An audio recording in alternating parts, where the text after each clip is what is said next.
மாணவர்கள் அனைவருக்கும் வணக்கம். சிம்பிளான் பாஷா என்பது தமிழ் மொழியில் இந்த மரபு தொடர் படிச்சிருப்பீங்களே, 2 அல்லது 3 சொற்களை தனித்தனியாக இருக்கும்போது அந்த சொற்களுக்கு அர்த்தம் வேறையாக இருக்கும். அதை நம்ம இணைக்கும் பொழுது அதனுடைய அர்த்தம் வேறு மாதிரி இருக்கும். இப்போ தமிழில் மரபு தொடர் பார்த்திங்கன்னா, தோள் கொடுத்தல்.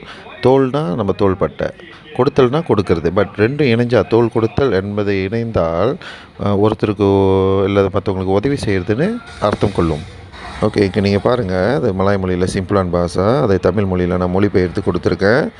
நீங்கள் தமிழ் மொழி பாடத்தில் அது மரபு தொடர் பகுதியில் நீங்கள் அதெல்லாம் படிச்சிருப்பீங்க. அதில் ஒரு சொந்தோ பார்த்தீங்கன்னா, கண்டிங் பாகுவா தோள் கொடுத்தல் அப்படின்ற மரபு தொடர் இருக்குது. இப்போ நீங்கள் அடுத்து நீங்கள் சிம்பிளான் பாஷாலாம் பார்க்கும் பொழுது தமிழ் மொழி மரபு தொடரை நீங்கள் ஞாபகம் வச்சுக்கணும். அடுத்து உங்களுக்கு சில ஸ்லைட் ஷோ இருக்குது, பிறகு கொஞ்சம் வீடியோ இருக்குது, அதை பார்த்து நீங்கள் புரிஞ்சுக்கணும்.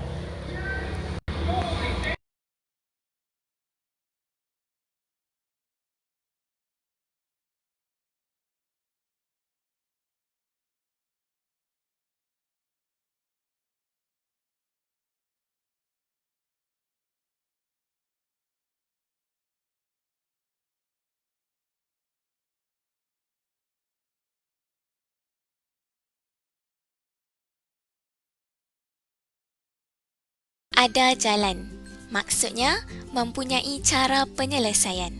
Contoh ayat, Johan ada jalan untuk menyelesaikan kerja sekolah yang diberikan oleh gurunya. Contoh kedua, ambil angin, maksudnya bersiar-siar. Contoh ayat, Fahmi dan keluarganya ambil angin di taman rekreasi. Contoh ketiga, langkah kiri, maksudnya tidak bernasib baik.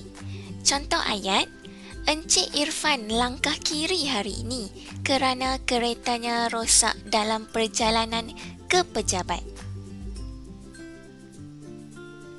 Contoh keempat, mandi peluh, maksudnya bekerja kuat dan bersungguh-sungguh.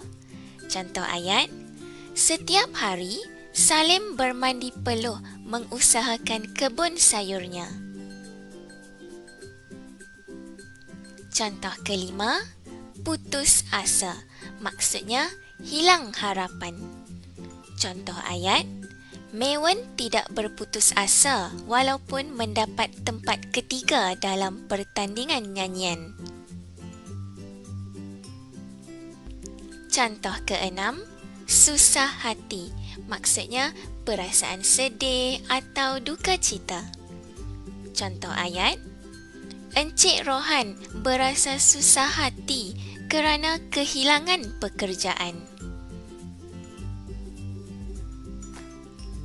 Contoh ketujuh, ringan tulang, maksudnya sikap yang rajin.